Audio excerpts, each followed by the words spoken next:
So I'm going to talk about one of the things I'm like, I don't know if I'm supposed to talk about it. A lot of people seem to think you're not supposed to. I think it might just be a cultural thing, maybe an American thing. I'm not sure. It's actually a rule on YouTube that from what I've heard, I've never actually read this rule, but I've heard you're not allowed to say how much you make in ad revenue on YouTube. You're not allowed to talk about money. People get weird when you talk about money. And I get it to some extent. I especially get it right now because so much of my money comes from donation. So much of what I make is just what people willingly give me out of liking my videos. And so talking about how much is there is weird. Now, I'm in a very interesting financial place for two reasons. One of those reasons is that I'm about to take over this house, as I've discussed in previous vlogs. My parents are moving out, getting their own place, which I know sounds hilarious, but it makes sense in context with how our family works and the size of this house and who I'm moving in. One of the people I'm moving in is my editor, the Devu. He works for me full time. I pay his salary, I'm paying his part of the rent, so I'm paying a huge amount of money, towards this house happening. Which, in fairness, we're getting it for kind of a steal, considering how many people are moving in and that my dad's covering part of it to keep my brother here. Everything I have looks more expensive than it is. I promise. I'm very good at somehow finagling my way into getting things that look a lot more expensive than they are. My car, for instance, is a BMW. It's a very fancy car. It costs me less than $300 a month because it's on a lease. My dad runs the dealership. We co-signed it, got it at the cheapest rate possible. So, again, I have a lot of things that look more expensive than they are. This house looks expensive because it's very large. It's also like 50 plus years old. It's falling apart in a lot of places. So as huge and expensive as this house looks, it's not as bad as it seems to try to pay for this. It's also kind of in the middle of nowhere in Virginia Beach, which Virginia Beach is not a cheap city to live in, but, we're not in the fucking town center. There's nothing around here. So, point being that I have a weird way of living beyond my means but somehow affording it. And in addition to all that, this month specifically, last month, July specifically, I made way more money than I've ever made before. Like, the amount I made in just the month of July is almost half of what I made all of last year. Because both my Patreon keeps growing and my YouTube channel keeps growing. And I had a video that went essentially viral. The how to recognize a bad anime in one episode got over 1 million views in the span of 3 weeks. So the way YouTube ad revenue works, and the reason I don't rely on it, the reason I have a Patreon in the first place, is that ad revenue is super unreliable. If you have a video that gets 1 million views, then you just made a shit ton of money through ad revenue. If you don't, which is most of the time for me, you don't make a lot of money through ad revenue. So by random chance, this month, I suddenly made an explosive amount of money. And then also my Patreon's bigger than ever before. It keeps growing. And so at the same time, I made by far the biggest Patreon payment I've ever had. And by far the biggest YouTube payment I ever had. And just to throw it in for whatever reason, I also managed to get by far the biggest Crunchyroll payment I've ever gotten. Usually I make like $125 a month through Crunchyroll, through all those advertisements I do with the link. This month I made like $500 out of nowhere. Totally didn't see it coming. Probably I mentioned Crunchyroll somewhere in the how to recognize terrible anime video, and that probably did it because that video was so huge. So just basically that one video put me on so much that I made a crazy amount of money. And I stand to continue making a lot. The video I made this month, I've only put out one video so far this month. But on Patreon alone, I made over $1,000 on it. And on YouTube, it has 250,000 views, so over $200 probably from that. So that one video is like enough to set me for a month, essentially. Now, for me, I could, if I wanted to, stop there. If I wanted to, I could be like, this is enough money to live on. You know, this is enough money for me and Devu to live on. We could be like, the Patreon doesn't need to go any higher. You know, the YouTube channel doesn't need to get any bigger. If everything is exactly like this month, we're fucking set, you know? But I want it to go way higher. I want it to keep going as far as it possibly can. And here's why. Because to me, having more money always means that I get to do more stuff. And I get to do better stuff. And I get to expand what I'm capable of. I hate comfort. And I hate getting into a mode where I always know what I'm doing. And right now I've been in a kind of shit place for August in terms of creativity. Making a ton of money, getting lots of stuff done, but in terms of what I'm doing creatively, I feel like I'm waiting around. I'm waiting around for Devu and Ben to move in. Because I want to transform this room into a studio so badly that all I can think about is what I'm going to do once I do that. And I can't do that until my parents leave and until I start moving people in. And it's all I want. Because, you know, Digibro After Dark has been fun. I've been putting out tons and tons of vlogs, but they're getting repetitive.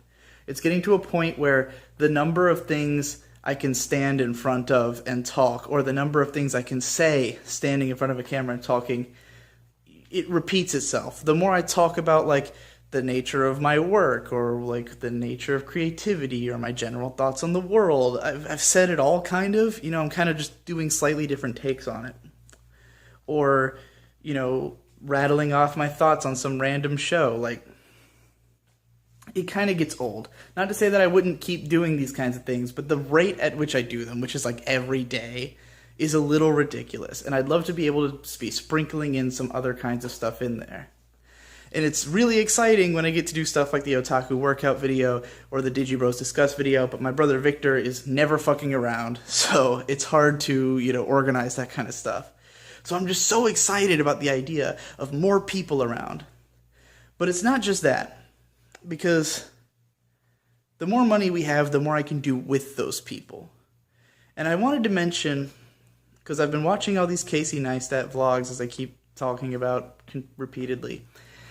One of the things that I get jealous of when I watch his videos is that he has so much money. He has like a stupid amount of money that he can like buy something for the sake of a video. If he needs a certain type of camera to get a certain type of shot he wants, he can go get that camera.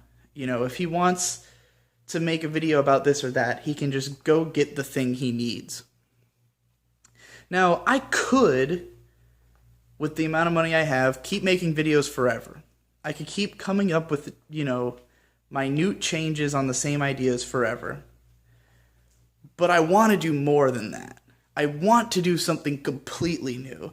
I want to completely reinvent what I'm doing. I want to have the equipment that will change the nature of what I'm capable of.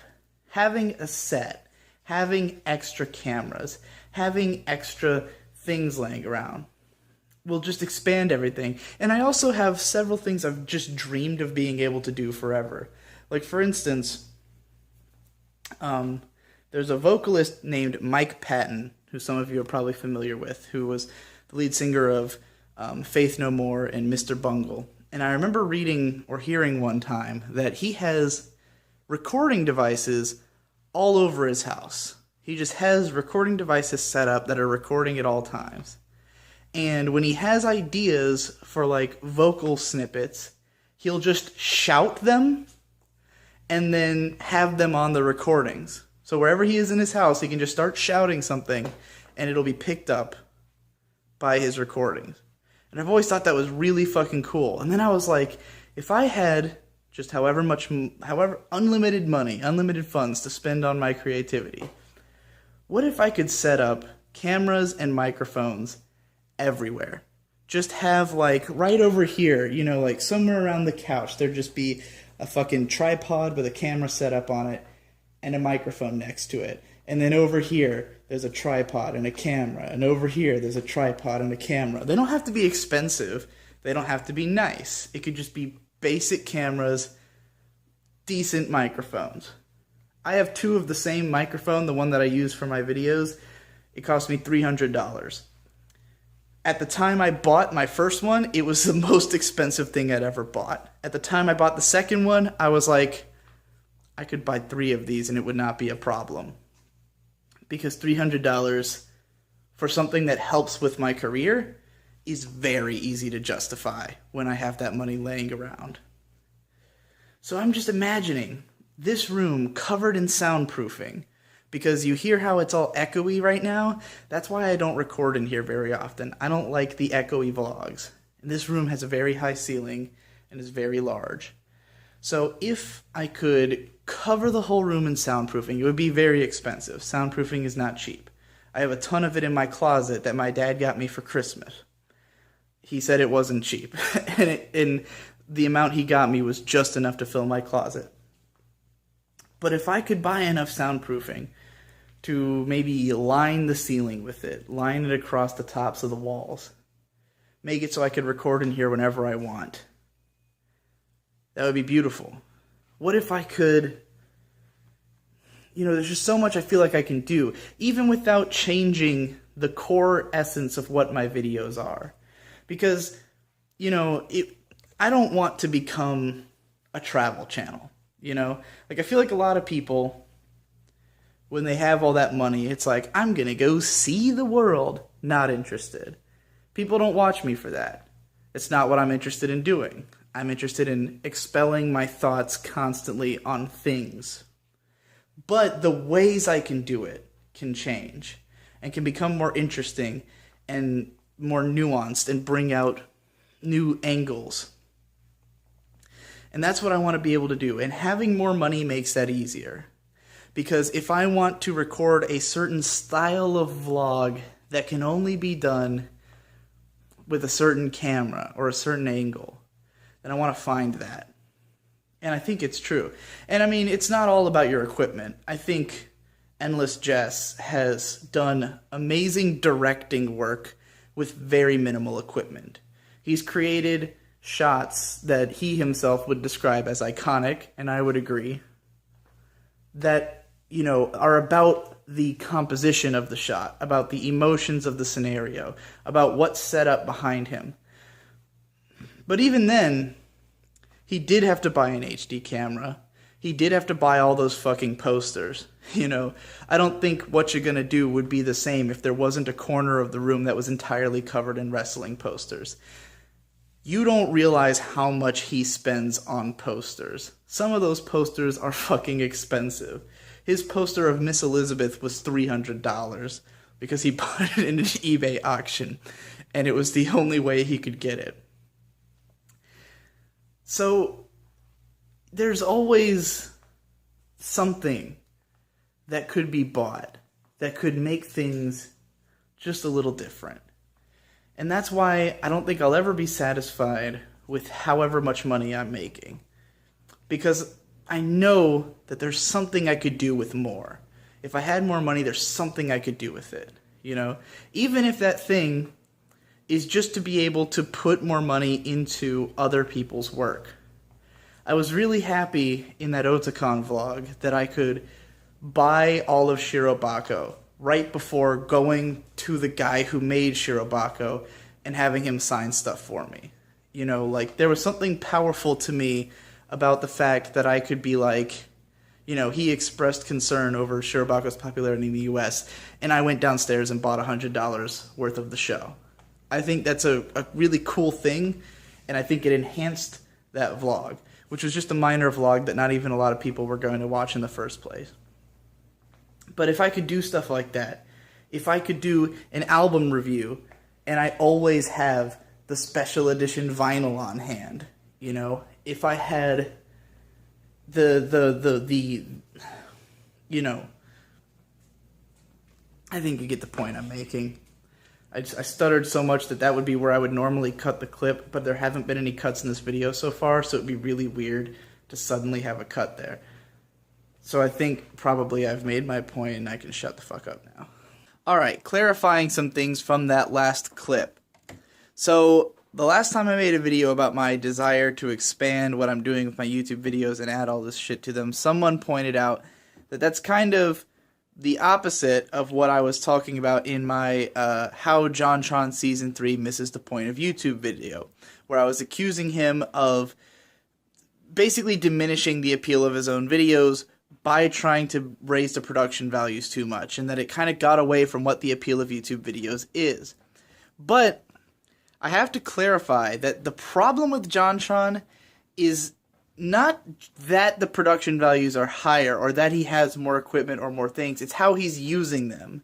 He's using them to try to make his show more resemble TV, to less resemble being a guy in his room reviewing video games, and to more be this weird show that doesn't have the same feelings and emotions as his old show. If I had all this equipment, was doing all these new things, I have no intentions of changing the fundamental nature of what is the appeal of my work. And the reason I keep bringing up Casey Neistat as an example is that he is someone who is still fundamentally a YouTuber. And if you, like, what got me watching him was Nerdwriter's video about him, about how he's such a YouTuber, how, like, the stuff he's doing, the vlogs he makes fit in with what you expect from YouTube. He's just doing them with such a level of professionalism and with so much better equipment that it's elevating the nature of the video without changing it. And, you know, Casey is very emphatic about loving YouTube as a platform, about hating old media. He comes from old media. He was a director of major films and of major television series who left that to be a YouTuber because he has more faith in YouTube than he does in TV, and he likes it more. And so I see him as someone who is proving that you can do more advanced things without losing the spirit of the medium. I'm about to prove to you how I've already done this. Look, I'm carrying around a GorillaPod. I bought this on my birthday for myself. This is what I was going to use to vlog Otakon, but the attachment thing to my camera broke.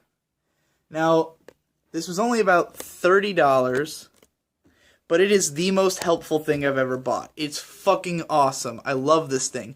I don't even attach my phone to my tripod anymore when I record my vlogs. I just wrap the GorillaPod legs around the tripod and just keep it like that. Here's why it's special. I'm able to walk around my room like this and maintain a fairly steady shot. And more importantly, the audio is consistent. Because when I used to do those vlogs where I'd walk around my room holding my phone as I'm doing now, I would constantly switch hands. It's hard to not block the camera while doing that. And one of my hands would always end up covering up the microphone. And therefore the audio would constantly change in quality. Go watch the ReZero vlog if you want to experience what I'm talking about.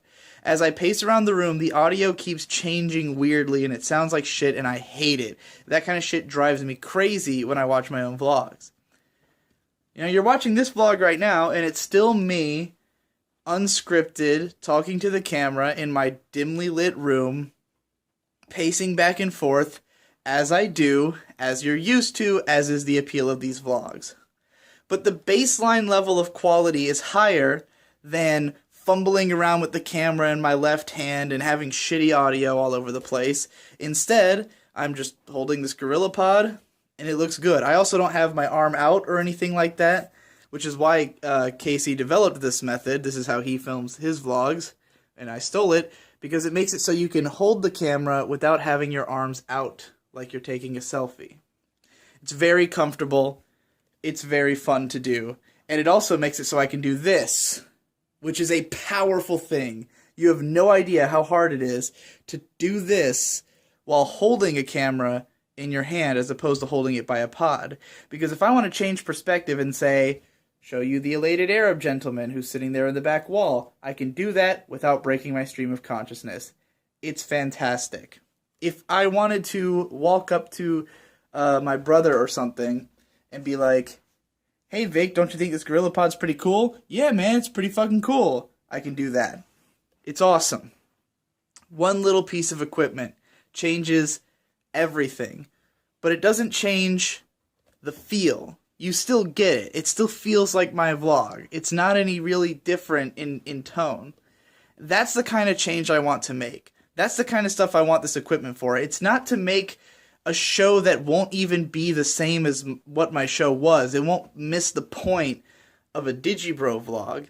It's just that I don't want to be forever standing in front of these shelves just, hey, I blah blah blah talking about a Death Note, you know, like, I want to be able to move around, to have more different styles and different templates for exploring these ideas that will change the feeling of them.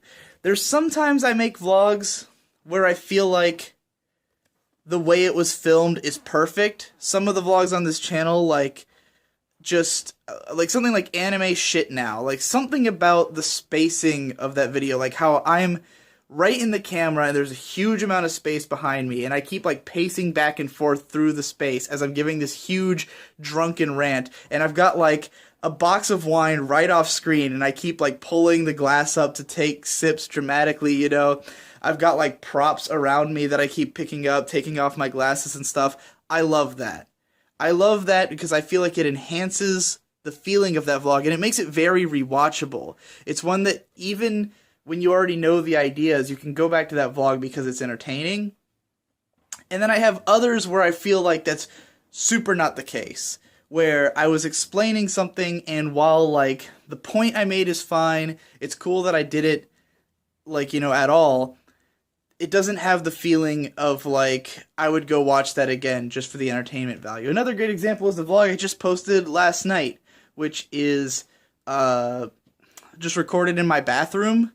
I really like the way that it's, like, I'm explaining this extremely egotistical thing very energetically, and I'm standing in a bathtub. And there's just something about that, for me, makes it work in spite of how echoey and shitty the audio is. But imagine if I did that exact same thing, but, like, just there was a little bit of soundproofing, or maybe, like, the lighting was slightly better, and then it just would make the video that much better, you know?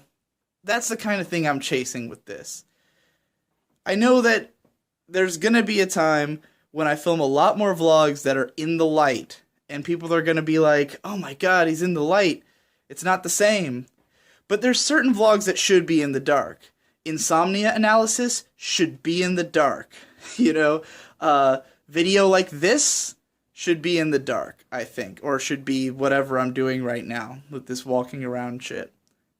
But there's certain videos that shouldn't be. When it's just like my thoughts on Death Note, then there's no reason that that should be a guy half draped in darkness sitting in front of his anime collection, when it could be, even if it's just a vlog, even if it's just me talking about Death Note, like, that could, all you have to do is, like, turn on 2 more lights and, you know, put something that makes sense in the background, something relevant to Death Note, maybe edit a couple clips from the show in, and it's a much more well-realized video that many more people will watch, and I don't think it really matters. Like, I don't think that video having been set in the dark makes it better.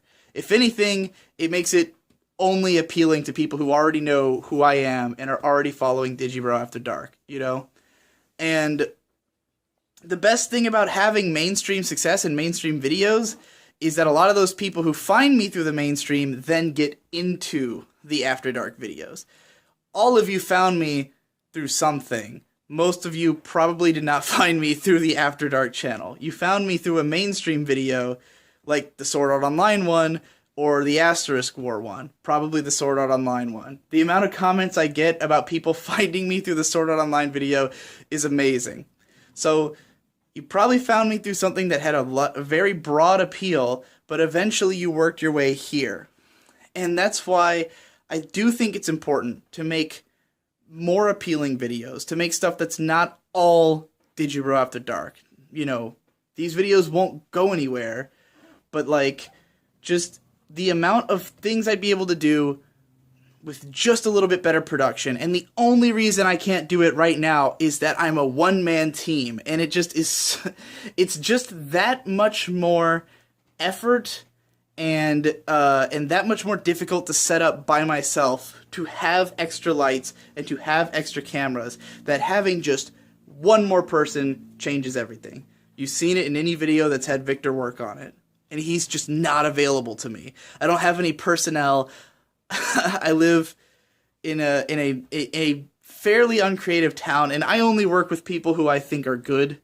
Victor is very talented at what he does. There's no one else in this town who I could get to work for an affordable cost who would be better than Victor at what he does. But I am going to get 2 roommates who are both people I work with regularly because I think they're great. And I think having the Devu as an employee is like the best thing I could possibly ask for. So, anyway, that's the stuff I wanted to address from the previous thing. Those guys are playing Dungeons and Dragons in there. Those guys are playing Dungeons and Dragons. The door slams behind us. I saw Casey Neistat do this in a vlog, so I immediately went out and tried it, and it is actually really fucking good. Unfortunately, I can't pour this and film at the same time, but it's Doritos and Cheerios, and it is